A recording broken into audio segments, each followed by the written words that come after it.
April 22, 2025న Jammu కాశ్మీర్లోని బైసరాన్ వ్యాలీలో జరిగిన పహల్గామ్ ఉగ్రదాడి దేశాన్ని కలిచివేసింది. పర్యాటకులపై దాడి జరిపి 26 మంది ప్రాణాలు కోల్పోగా 20 మందికి పైగా గాయపడ్డారు. దాడిని ది రెసిస్టెన్స్ ఫ్రంట్ ఉగ్రవాద సంస్థ చేసినట్లు గుర్తించారు. నిందితులు మతపరమైన పరీక్షలు చేసి తమకు వ్యతిరేకంగా ఉన్న వారిని దారుణంగా హత్య చేశారు. ప్రసిద్ధంగా మినీ స్విట్జర్లాండ్ గా పిలిచే బైసరాన్ మైదానంలో ఈ దాడి జరిగింది. దట్టమైన అరణ్యాల నుంచి సైనిక దుస్తుల్లో ఉగ్రవాదులు బయటకు వచ్చి పర్యాటకులపై కాల్పులు జరిపారు. ఈ సంఘటన తర్వాత బతికిన వారు చెప్పిన కథనాలు భయంకరంగా ఉన్నాయి. భారత్, పాకిస్తాన్ మధ్య సంబంధాలను ఈ సంఘటన మరింత తీవ్రతరం చేసింది.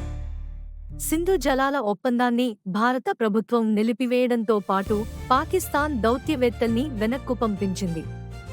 పాకిస్తాన్ కౌంటర్ చర్యగా సిమ్లా ఒప్పందాన్ని నిలిపివేసి సరిహద్దులను మూసివేసింది. ఈ క్రమంలో సరిహద్దుల వద్ద కాల్పులు కూడా చోటు చేసుకున్నాయి. ఉగ్రదాడిలో నిందితులపై దర్యాప్తు జరిపిన అధికారులు పలు కీలక ఆధారాలు సేకరించారు. దాడిలో లాజిస్టికల్ సపోర్ట్ అందించిన 70 మంది నిందితులు పట్టుబడ్డారు. ఈ సంఘటన కాశ్మీర్ ప్రాంతంలో భద్రతకు సంబంధించిన ప్రశ్నలను మళ్లీ లేవనెత్తింది. దేశవ్యాప్తంగా ప్రజలు ఈ దాడిపై తీవ్ర ఆగ్రహం వ్యక్తం చేశారు. ప్రధాని నరేంద్ర మోదీ ఈ ఘటనలో బాధితుల కోసం న్యాయం చేయడానికి ఉగ్రవాదం ఎదుర్కొనే దిశగా కఠిన చర్యలు తీసుకుంటామని హామీ ఇచ్చారు. ఈ సంఘటన దేశ భద్రతపై పునరాలోచనకు దారితీసింది.